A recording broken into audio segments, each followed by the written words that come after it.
C'est la Journée internationale pour le droit à l'avortement, puis malheureusement, on a besoin de se rassembler pour défendre ce droit, défendre l'accessibilité à l'avortement. On est ici aussi pour se rappeler qu'à la base des luttes pour l'avortement, il y a la défense du libre choix pour les femmes. Puis malheureusement, il y a plein d'obstacles encore. Militer pour une véritable justice reproductive, c'est être sur plusieurs fronts des luttes féministes parce qu'il y a plein d'obstacles sur plein de fronts à l'avortement. Mon corps, mon choix! Mon corps, mon choix! Mon corps, mon choix! Mon corps, mon choix! Ta raison, c'est la bonne! Ta raison, c'est la bonne! Ta raison, c'est la bonne! Ta raison, c'est la bonne! La droite conservatrice anti-féministe! La droite conservatrice anti-féministe! En fait, dans cette journée internationale pour le droit à l'avortement, ou journée mondiale pour le droit à l'avortement, c'est vraiment important de se mobiliser parce que l'avortement est un soin de santé essentiel et le véritable accès universel, il n'est pas encore atteint.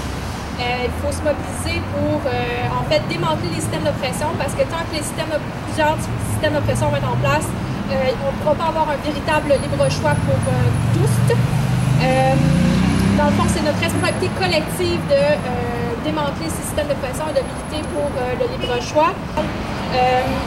On peut dès maintenant demander la gratuité de la contraception d'ordonnance pour tous, la mise en place de normes minimales d'accès sur lesquelles les professionnels de santé peuvent s'appuyer, puis qui vont constituer des standards en fait pour l'organisation des soins. Donc ça permet d'avoir un accès qui est similaire partout au Québec, puis qu'il n'y ait pas des espèces de délais différents, par exemple, ou un point de service pour une région alors que d'autres régions en ont plusieurs, etc.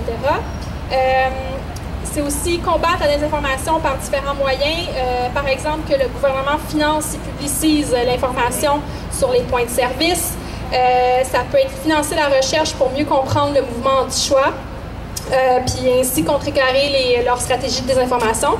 Puis c'est juste déjà financer de manière stable, récurrente, les organismes communautaires pro-choix. En ce 28 septembre, en fait, on peut célébrer les victoires des femmes et des personnes qui ont précédé, puis on peut honorer leur lutte, en fait, en poursuivant notre tour. Donc, nous ne lâcherons pas. Les féministes du Québec tiennent encore le fort, encore et toujours. Merci beaucoup.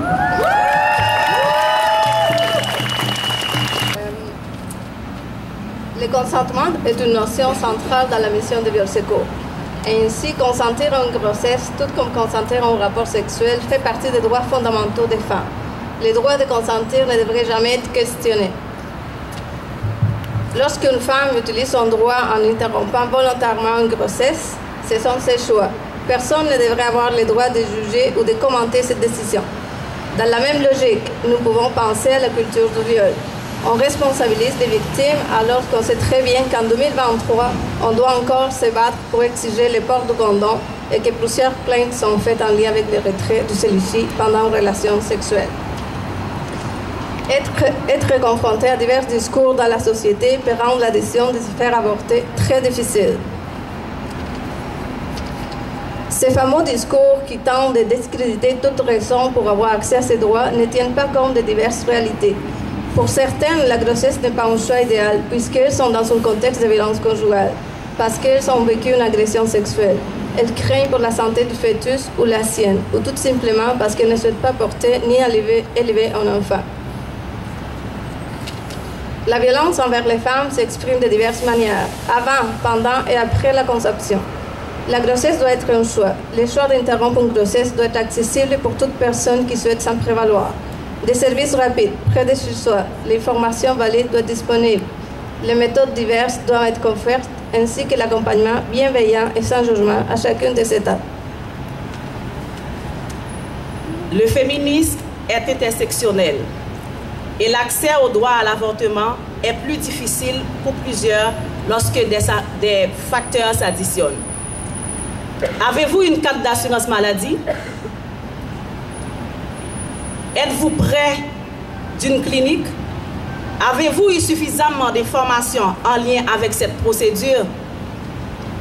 Par moment, il est quasiment impossible pour certaines femmes et personnes d'avoir accès à ce droit. et cela est inconcevable.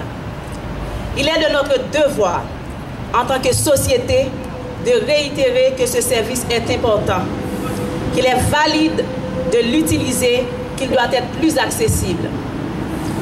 Il est désolant en 2023 que nous devions encore nous battre pour quelque chose qui nous semble si simple. La grossesse est un événement qui peut placer les femmes en situation de précarité au plan de la santé, des finances et des études. Les femmes doivent pouvoir faire le choix de vivre ou non cette expérience. Une expérience qui pour plusieurs est merveilleuse et apporte du bonheur à leur vie. Pour d'autres, peut être synonyme de plusieurs difficultés, comme de l'anxiété, des cauchemars, des flashbacks, de la culpabilité, de la peur et de la colère. C'est à chaque femme de pouvoir tracer son propre parcours de vie. Avec enfant ou sans enfant, ce choix me revient, mon corps m'appartient.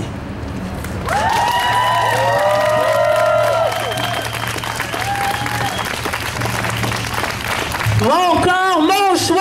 Mon corps, mon choix. Mon corps, mon choix. Mon corps, mon choix. À qui le choix? À qui le choix? À nous le choix. Grossesse non planifiée, à nous de décider. Grossesse non planifiée, à nous de décider. Mon corps.